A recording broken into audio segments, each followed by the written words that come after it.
I am Ferdinand Marcos, and I am the President of the Republic of the Philippines. I stand today on behalf of 110 million Filipinos. Hello people and hello universe, it's me again. Shout out po sa mga Pilipino sa buong daigdig, especially the Marcos loyalists and supporters. But anyway guys, nakikita ko, syempre si dating Pangulong Marcos Sr. po yan. Bakit?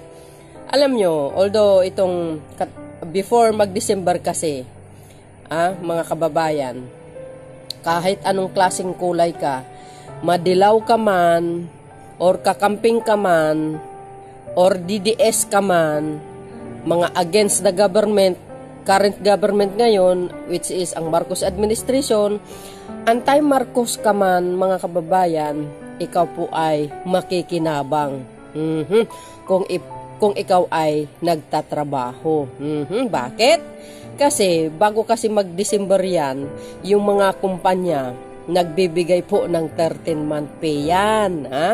Yan po ang isa sa pinaka-legacy na iniwan ni dating Pangulong Marcos Sr. sa mamamayang Pilipino. Hindi po makakalimutan yan. For life po yan kung kayo po ay nagtatrabaho. Sinabi ko for life kasi makikinabang ang mga anak nyo din pag sila po ay magtatrabaho sa isang kumpanya. Okay? Ay siyempre 13-month pay na wow, ang laki-laki niyan. Buong sahod matatanggap mo. O, 'di ba mga kababayan? Dahil diyan guys, although tapos na po, no, pero i-upload din po natin para marami ding iba na hindi nakakaalam. And of course guys, yung iba maraming nakakaalam tungkol dito. Ang 13-month pay, ayan po ay sinabatas, no, ng ating dating mahal na Pangulong Marcos Sr. Sa Decree 851 agay noong December 16, 1975. Agay. Kaya, wow. Hindi maganda ang Pasko nyo ngayon kasi natatanggap nyo yung mga bonus nyo, mga kababayan. So, ayun guys, basahin po natin. Very short ito, pero kailangan po natin ipapaalala sa lahat, no? Dahil Marcos ang nakaupo ngayon, ay lagi niyong tandaan, ang mga Marcos, mahal nila ang taong bayan.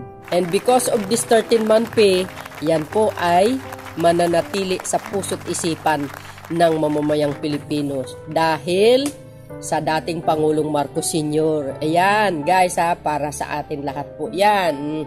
Swerte yung malaking trabaho, malaking sahod guys matatanggap ang buo ang kanilang 13-month pay. Ito guys, panghabang buhay. Okay. Dahil dito mga kababayan, ang sinabi po dito, no, ni Senator Amy Marcos, courtesy ni Senator Amy Marcos ito mga kababayan.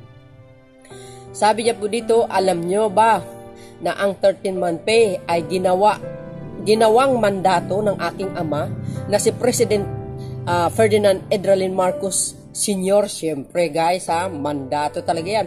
Ito ay isinabatas ni Apo Lakay sa pamamagitan ng Presidential Decree number 851. Wow, noong December 16, 1975. O di kayo naloka?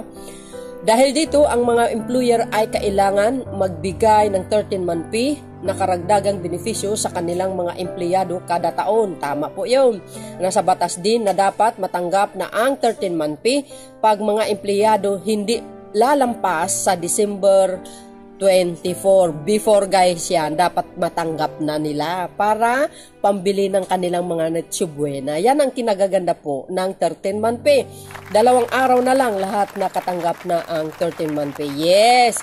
And of course guys, Merry Christmas sa inyo. So yun guys courtesy po ni Senator Amy Marcos. O diba guys, naalala nyo ang dating Pangulong Marcos Sr. Sa mga anti-Marcos ngayon na nakaupo yung anak, maalala nyo ang kanyang ama. Ayan no, Presidential Decree number 851, 13-month pay law. Requiring all employers to pay their employees a 13-month pay was signed by former President Ferdinand Edralin Marcos Sr. on December 16, 1975. Di kayo naloka mga kababayan. Ano po ang masabi na po natin dito, ha? And congratulations, ha, sa mga anti-Marcos, nakatanggap ng 13-month pay. Oh, well guys, ayan po ay talagang mananatili sa puso't isipan ng mamamayang Pilipino kung ikaw po ay may magandang trabaho. Sapagkat bago mag-24 ng December, ikaw po ay makakatanggap ng 13-month pay. Kaya congratulations at maraming salamat, no, sa Decree 851, ha? Dahil ibinatas po yan noong December 16, 1975 at salamat po sa dating Pangulong Marcos Sr. Thank you sir and saludo po tayo sa kanya.